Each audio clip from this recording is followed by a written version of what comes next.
এই ভর্তাটি একবার বানিয়ে খেয়ে দেখবেন, এক প্লেট ভাত নিমিশেই সাবার করে ফেলবেন, আর কোনো কিছু সাথে প্রয়োজন হবে না। হ্যালো এভরিওয়ান, আসসালামু আলাইকুম, welcome back to my channel. আজকে আমি আপনাদের সাথে শেয়ার করব আমি যেভাবে হাতে মাখিয়ে ছোট চিংড়ির ভর্তা বানাই। এর জন্য চিংড়িটাকে ধুয়ে বেছে পরিষ্কার করে নিয়েছি। চিংড়ি মাছের ভর্তা বানানোর জন্য এখন আমি শুকনো মরিচগুলো টেলে নিচ্ছি।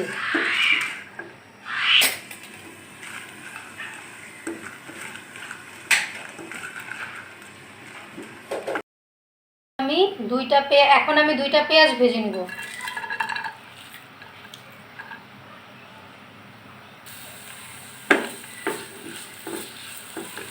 পেঁয়াজ দুইটাকে ভালো করে ভাজা ভাজা করে নিব। এই ভর্তাটাতে আমি কাঁচা পেঁয়াজও ব্যবহার করব।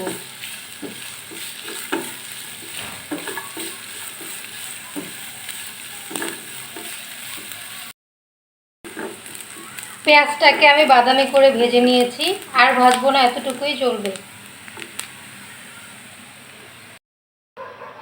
এখন আমি অল্প তেলে চিংড়ি মাছটাকে ভালো করে ভেজে নিব।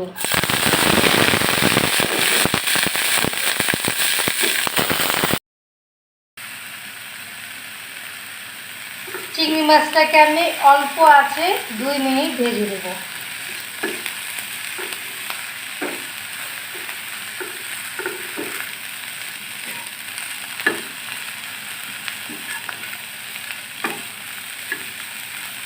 হয়ে গেছে আমার চিংড়ি মাছ ভাজা। চিংড়ি মাছ ভর্তার জন্য কাঁচা পেঁয়াজ, ভাজা পেঁয়াজ, শুকনো মরিচ ভাজা ও চিংড়ি মাছ ভাজা নিয়ে নিয়েছি। আমার কাছে ধনিয়া পাতা নেই, থাকলে আমি ধনিয়া পাতা অ্যাড করে নিতাম। এখন আমি চিংড়ি মাছের ভর্তাটাকে বানিয়ে নেব। লবণ দিয়ে মরিচটাকে ভালো করে কষলে নেব।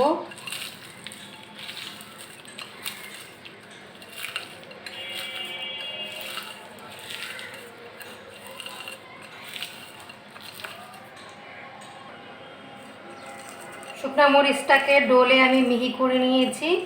এখন আমি সাথে পেঁয়াজটাকে কচলে নেব। কাঁচা পেঁয়াজ ও শুকনো মরিচ একসাথে কচলে নিচ্ছি। কাঁচা পেঁয়াজের স্মেল এই ভর্তাটাতে দ্বিগুণ টেস্ট বাড়িয়ে দেয়।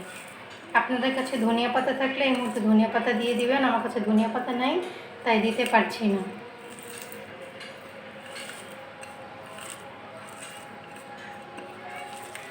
এখন আমি ভাজা পেঁয়াজটাকেও সাথে মিশিয়ে নেব।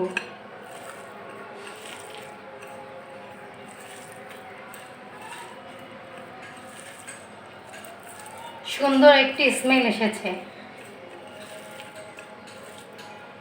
এখন সাথে চিংড়ি মাছটাকে মিশিয়ে নিচ্ছি।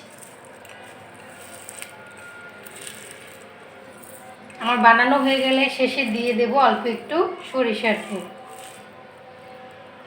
এখন আমি একটু সরিষার তেল অ্যাড করে নিব। সরিষার তেল ভর্তার টেস্ট বাড়িয়ে দেয়। এরকম এক পদের ভর্তা হলে 1 প্লেট ভাত নিমিশেই সাবার করে ফেলা যায়।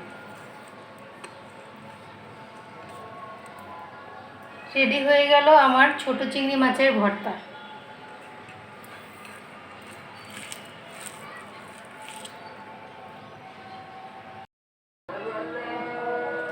এতক্ষণ পাশে থাকার জন্য ধন্যবাদ। আল্লাহ হাফিজ, আসসালামু আলাইকুম।